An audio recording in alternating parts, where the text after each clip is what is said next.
everyone, and welcome to Sunup. I'm Lyndall Stout. The middle of winter is the perfect time to slow down a little bit and learn about the latest in agriculture. Here's Sunup's Dave Deacon to get us up to speed. It's been a tradition for many years, the Winter Crop School, and Brian, this year it went virtual. Yeah, we had to go virtual with everything going on with the pandemic. This year we really focused on the CCA, the Certified Crop Advisors, and our extension community, our Cooperative Extension Service, to provide them live on-time training. But through the training that we did over a series of 5 weeks, we did create independent YouTube videos that are open to the public so the industry and producers may watch them. So Josh, this happened over several weeks and there were several topics that were covered in that. Yeah, and it ranged from, very specific. We have things like our RAIN project, which is a multi-state project between us and Kansas State, Maryland, and some ARS, and we had speakers from those, and it went as broad as just advanced agronomy, to where we covered 3 crops, multiple different topics. So I have to say, if you're a grower educator, you go and look at those videos, there's a topic that's going to grab you on one of them, because it is very broad on the topics, and within each topic they're connected, but they sometimes are very broad in themselves. And with that, you probably had a lot of very interesting questions from the folks from all over the country. Yeah, so we had really great conversations on our first session. It was going over cover crops and the implementation of cover crops and soil health strategies. We had really great discussions. We had topics ranging from what Dr. Lofton had done on weed control, using cover crops for weed control, about the symbiotic relationship between the crops and the microbial systems in the soil, and can we really add foreign microbes and foreign bodies to our soils and be successful with that. And then we had Dr. Paul DeLon from Texas A&M talking about cover crops in West Texas and a cotton system.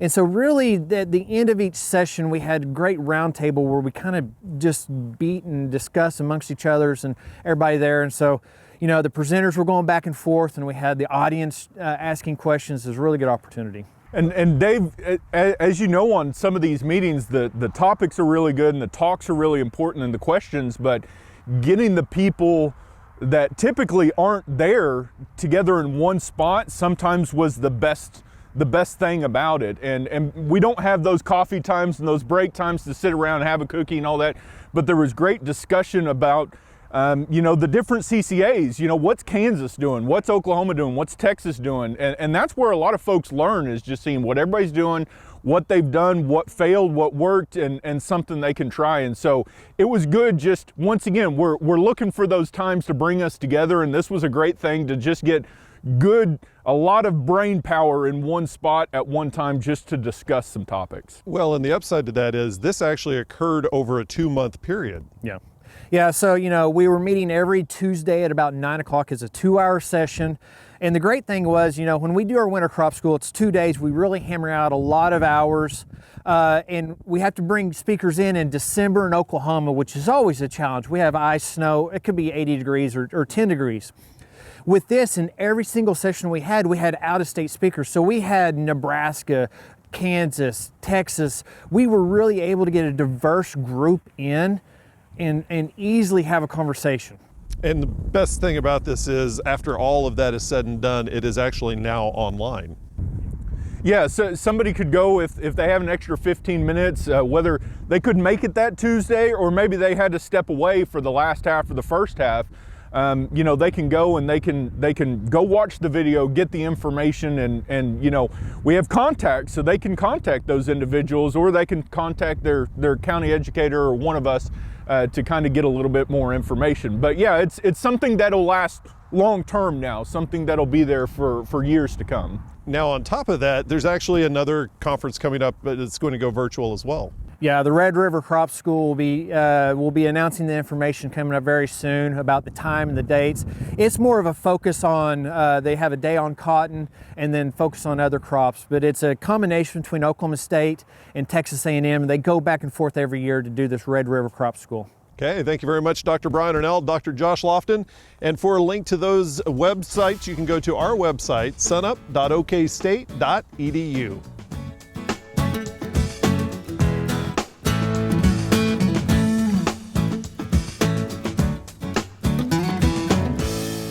On some of the previous cow-calf corners, we have visited with you about the importance of these baby calves getting passive transfer of antibodies, whether it be from the mother's first milk, the colostrum, or perhaps from a commercial colostrum replacer that we have to give that sluggish calf that's born after a difficult birth ourselves.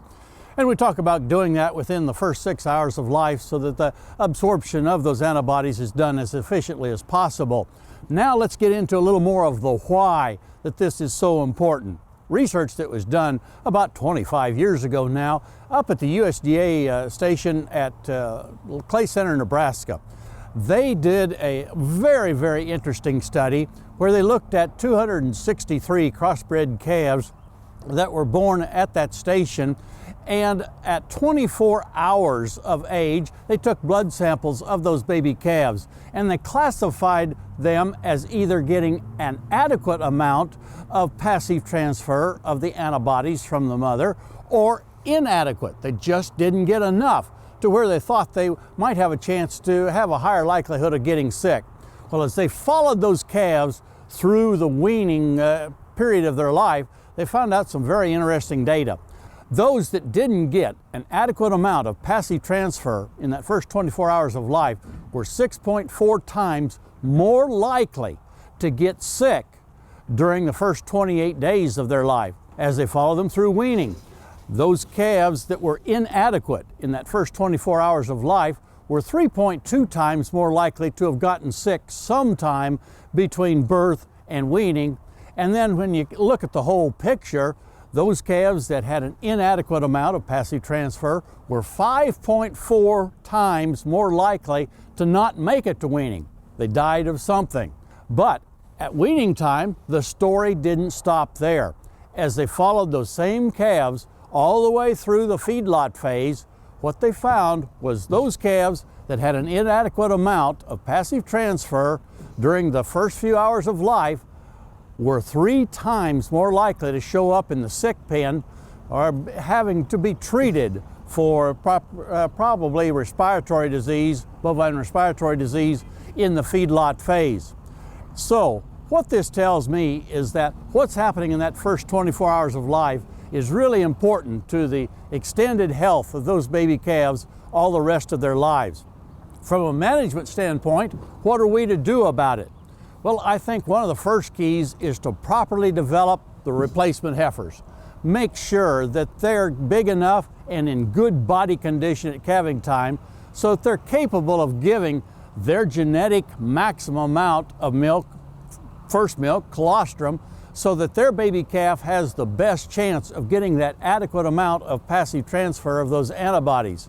I think if we'll keep that in mind during this upcoming calving season or any calving season, it'll help us understand that if we do those things, we'll have a better chance of having a higher percent calf crop to wean at weaning time and help our bottom line.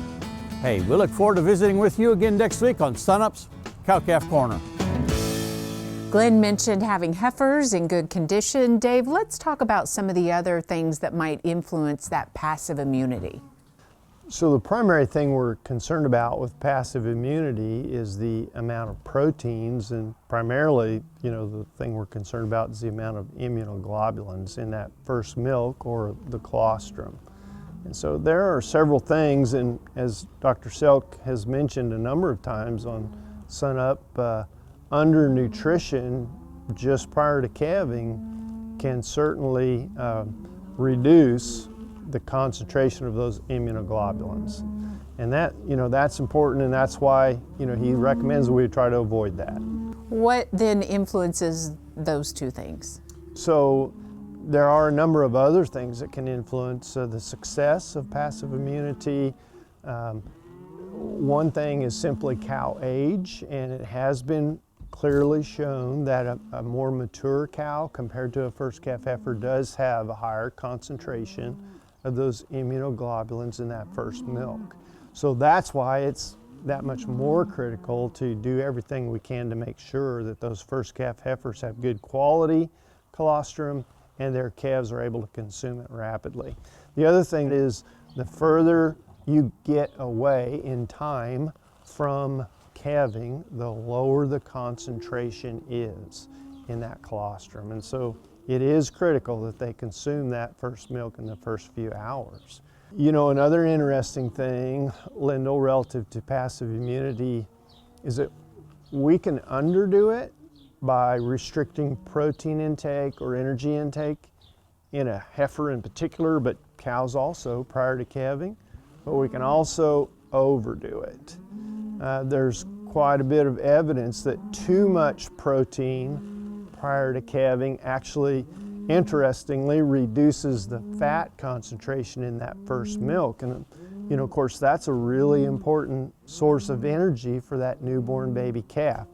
The study that I reviewed here recently on that topic showed that when they overfed protein prior to calving, colostrum fat concentration went from 7%, which is pretty high, down to 3.5%. So it cut it in half.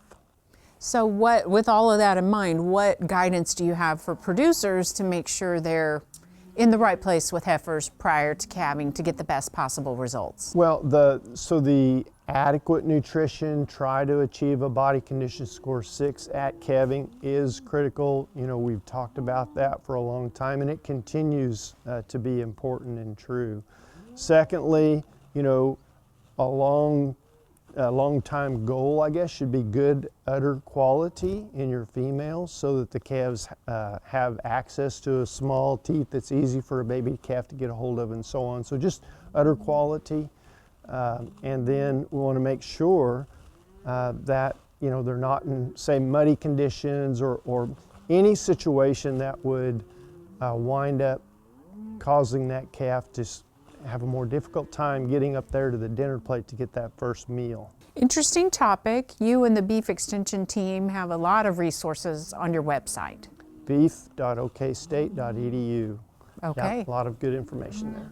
Great, we will check it out. Thanks a lot, Dave. Yes, ma'am. And for a link to that website, go to sunup.okstate.edu.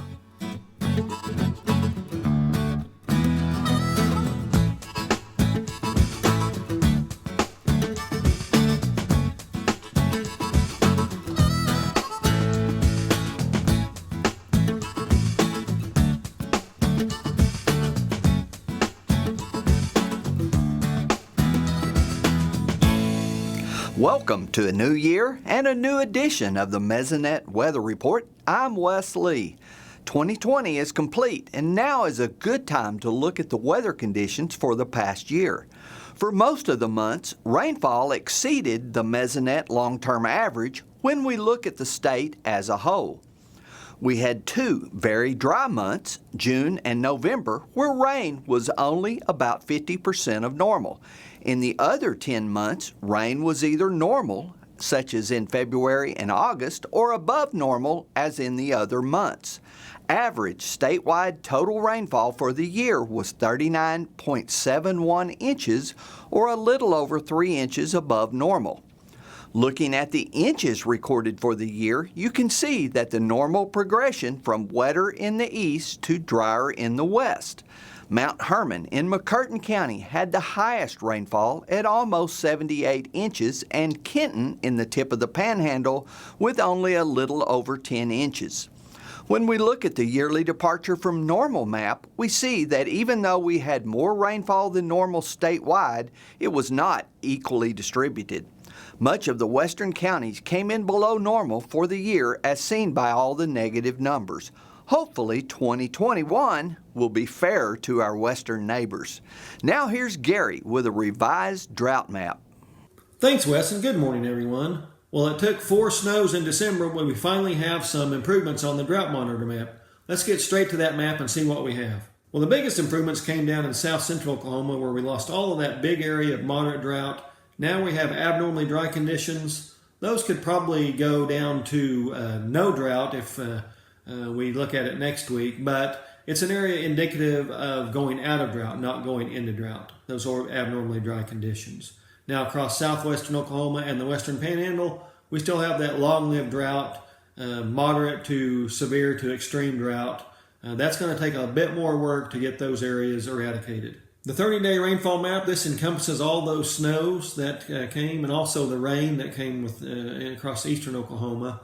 with those storm systems. Now the snow, this is melted snow in those areas across western and central and northern Oklahoma, where we did see the heaviest areas of accumulation. How's that look compared to normal? Well, the departure from normal, we do see surpluses across the state, in general from 1 to 2 inches, some a little more, again, some a little less. And then we get out into the Panhandle region, and there we have near normal or even below normal conditions, as much as nearing half-inch deficits as we get into Cimarron County. How's it compared to what we would normally expect, however? We do see, as we go to the percent of normal rainfall map from the last 30 days, again, a lot of this is that melted snow, but we see a lot of western, central, up into northern, northeast Oklahoma. We're really getting lower as we get out into the far western Panhandle, however. So we do need a few more storm systems to hit those areas in the southwest and also the western Panhandle to start to improve the drought picture in those areas. That's it for this time. We'll see you next time on the Mesonet Weather Report.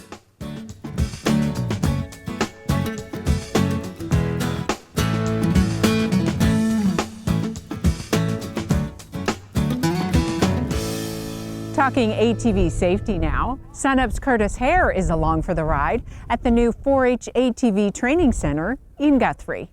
Everybody raise your left hand and you got your thumb on the throttle. Get your throttle going. Got it going. So today we're doing the Youth ATV ASI Riders course. We're going to have the Morrison 4-H crew with us today. We will do 11 different riding exercises. And so we start out with a very basic exercise and we end up with trail riding. You know, the main thing we stress with these kiddos is that you have to wear the protective gear. So we talk about wearing long sleeves, long pants, boots over the ankle. Most importantly, we're going to talk about wearing a helmet and goggles. Good. All right, so we're leaning our body to the right, now we're going to lean to the left. So the course like this is needed because, you know, a lot of these kids have ATVs at home and they ride to check cattle. They ride for pleasure. They go to Grandma and Grandpa's, and Grandma and Grandpa has an ATV at home, and so we just jump on that ATV and ride the ATV. Every day kids get on an ATV with zero training. They, you know, mom and dad say, well, it's just a small ATV. There's the throttle, there's the brake, go have fun. And the bad part is that ends in tragedy a lot of times. You know, we do have an awful lot of ATV accidents in the state. We have a whole lot of accidents that are the youth 16 and under, and most of those are riding an ATV that is just too big for them. No, they've got, you know, 90 cc's or 200, and you know, they'll run, I don't know, 50 mile an hour, and we put a kid on them and say, go have fun, and that's the danger. When we teach them about how to navigate, how to drive an ATV and about the weight shift and the throttle control, then they get to do it safely. They get exposed to a whole lot of different types of scenarios that they would run into out on the farm. I love to see kids come in that are tentative and have never been on an ATV. We have a bunch of kids that have never even been on an ATV, and those are the ones that they won't hardly drive it. And by the end of the day, they're having a good time, and on the trail ride, they can traverse the course. And you feel like you've really changed a kid's life because they've learned something that, you know, in the future, if they're at a buddy's house and they say, let's get on our ATV, maybe they have some knowledge to take with them. I did the ATV thing in August, and I was one of the first ones to do it. I learned you can go over things like boards and everything. And I thought it was kind of scary at first because they had us drive over a board, and it was just weird. I came back again to be with my siblings and help them. I just don't want my siblings to get in a wreck or get hurt, because I just want them to be safe. To learn that the throttle and how to use your weight shift and turn faster or sharper, and how to do all that on the farm. Man, this has been a great partnership for Farm Bureau and for OSU and 4-H. It gives us an opportunity to work with Extension. Training days are set by the groups themselves that call. The way to schedule a training is to email me at jim.rhodes@okstate.edu.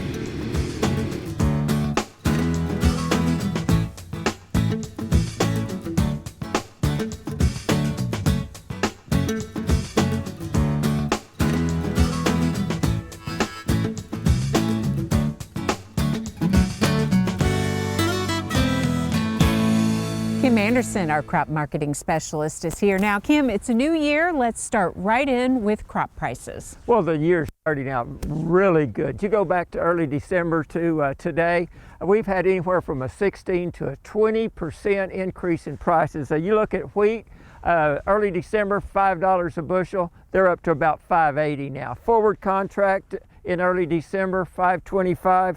$5.95 right now. Corn went from $4 to $4.80. Forward contract that's for the 21 crop from $3.95 to $4.25. Milo went from $5.60 to $6.45. What a premium for Milo. Forward contract for Milo's not as good. $4.40 in December. It's up to $4.70 now. Soybeans went from $11.10. Remember, you go back a couple of months, we had below $8 beans. $11.10 in early December, $13.25 now. Forward contract was $9.70 in December, $10.85 now. Relatively good price there. Cotton prices went on the futures from 72 cents up to around 80 cents. This is definitely good news, and we will take it. Let's look at why these prices are increasing, starting with wheat. Well, on all the crops, we've had the value of the dollar decline about 5%. And so for wheat, that's effectively taking 40 cents off the price of wheat on the export market, or increasing our producer's price by about 40 cents. Also in Russia, Putin declared a war on food prices. And to do that, he put about an 80 to 82 cent export tax on wheat. That effectively put about 40 cents on our wheat prices. And then we've had some problems in Argentina, both politically with the exports and with the weather down in there. But demand has been phenomenal. Our ending stocks in the world for all wheats, 11.6 billion bushel, record, but for the bread flour wheat in the United States, 862 million bushels for all wheat. That's, for the last 4 years, it's been over 1 billion bushels. So U.S. wheat, ending stocks going down, but if you look at hard red winter wheat, 348 million bushels, 506 last year, average 528, tight flour milling wheat in the United States and around the world. Let's talk about corn and sorghum, why the increase there. Well, again, you've got the demand, and part of the demand for the U.S. product is that lower dollar. However, if you look at Brazil, Argentina, and Ukraine, they export 51% of the world's corn exports, and their production is down now. Brazil's got a record crop. However, they've got some problems with their second crop, so we'll see if they make that. The United States is exporting 36%, but again, good demand. Record world corn production. Now, that spells lower prices, but the demand has been phenomenal. You look at the production, 45 billion in the world, United States 14.5. That's the below or right near the average, 5-year average for the production. Brazil, a record crop. Argentina and Ukraine, right near average production. But with the strong demand, your ending stocks are declining. The world, 11.4 billion bushels, 12.8 average. United States, 1.7 billion bushels, 2.1 billion bushel average. Like I said, Argentina, Brazil, Ukraine, all below average on ending stocks. And then you've got that 5% decline in the dollar, that's good. And we've had the funds adding long positions, or buying corn almost to record amounts. You mentioned the $2.15 jump with soybeans. Yeah. How high do you think they'll go? Oh, that's what's on the analyst's mind right now. They're speculating, you know, I've seen $16, $17. Who knows how high it goes. But now, Brazil alone exports 51% of all soybeans, in the United States 36%. So Brazil's in the driver's seat. Now, they've got weather problems down there. They may have some problems with the production of that. I think that's impacting price. Plus, we know Brazil sold all their soybeans from their first harvest, and they had to come to the United States and buy a cargo. Strong demand out there. You look at ending stocks for soybeans, 3.1 billion around the world, 4.1 billion in 18. United States, 175 million bushels. 1.2 billion bushel ending stocks in the United States 2 years ago. Below average ending stocks in the other countries. China, the weather, that's pulling soybean prices, and who knows how high it's going to go. But when it gets to the top, remember it can go down relatively fast. Last but not least, we want to hear about cotton. Cotton production's been down. Prices, again, you go back a couple months ago, you were at 55 cent cotton, up near 80 now on the futures market. Cotton production around the world, lower, below average. Well, it's above average, but it's lower than it has been the last couple of years, and cotton ending stocks are increasing. Lots of good news. Appreciate the great analysis, Kim. Thank you.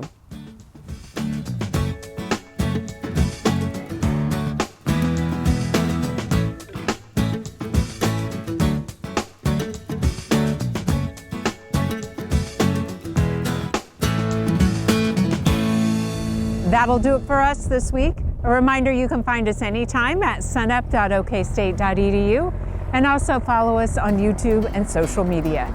I'm Lyndall Stout. Have a great week, everyone, and remember, Oklahoma agriculture starts at sunup.